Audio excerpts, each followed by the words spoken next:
La parole est à présent Monsieur Stéphane Peu pour le groupe Gauche démocrate et républicaine. Merci Madame la Présidente. Ma question s'adresse à Monsieur le ministre de l'Économie et des Finances. Le Stade de France fait partie de notre patrimoine national. De la Coupe du monde de foot 98 aux Jeux Olympiques Paris 2024, le Stade de France a permis à notre nation de rayonner en accueillant à Saint-Denis les plus grands événements sportifs et culturels. Mais son avenir inquiète. Dès 2018, Édouard Philippe, Premier ministre, s'était engagé à préparer avec soin le futur pour éviter à l'État, comme en 1995, de signer un contrat mal ficelé et coûteux pour les finances publiques. Malheureusement, cette vigilance ne sera suivie d'aucun effet. La procédure d'appel d'offres sera lancée par vos services dans l'urgence, mi-2023, sans que l'État ne définisse une stratégie claire. Quel investissement pour rénover le stade pour les 30 prochaines années? Quelle garantie pour les finances publiques tout au long de la prochaine concession? Quelle négociation préalable avec les fédérations de foot et de rugby qui, je le rappelle, sont délégataires de services publics? Toutes ces questions et bien d'autres adressées au gouvernement sont restées sans réponse. Et cette opacité inquiète.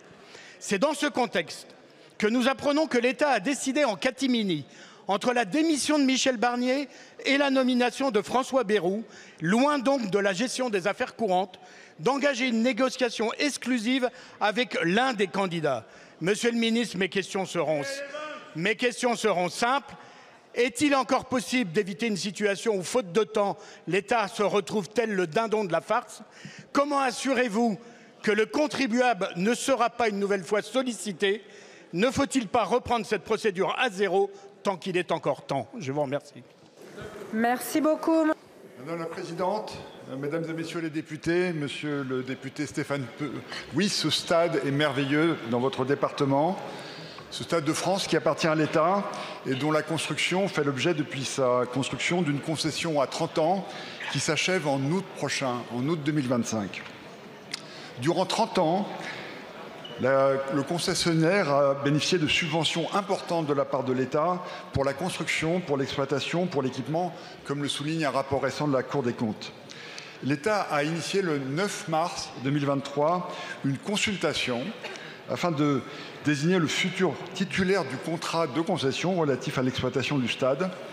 Et à l'occasion de cette nouvelle concession, laissez-moi vous le préciser, l'État souhaite renforcer l'attractivité de ce stade, sa capacité, la qualité des espaces, les prestations, les animations, et nous souhaitons le maintenir aux meilleurs standards européens et contribuer ainsi à l'attractivité, monsieur le député, de votre territoire.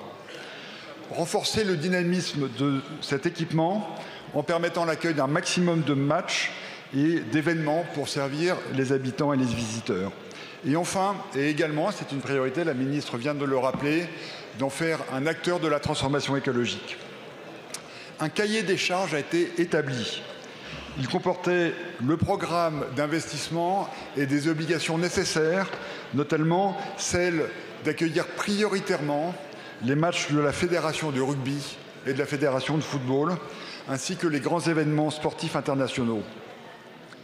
À l'issue d'une phase rigoureuse de sélection, 2 candidats retenus ont remis 2 offres successives en janvier puis en octobre 2024. Durant toute la procédure, l'État a veillé à ce que la pression concurrentielle soit maintenue et s'est assuré de la prise en compte des collectivités locales.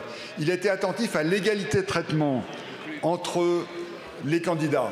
Et à l'issue de cette procédure, nous sommes en négociation exclusive avec un des candidats. Merci beaucoup, monsieur.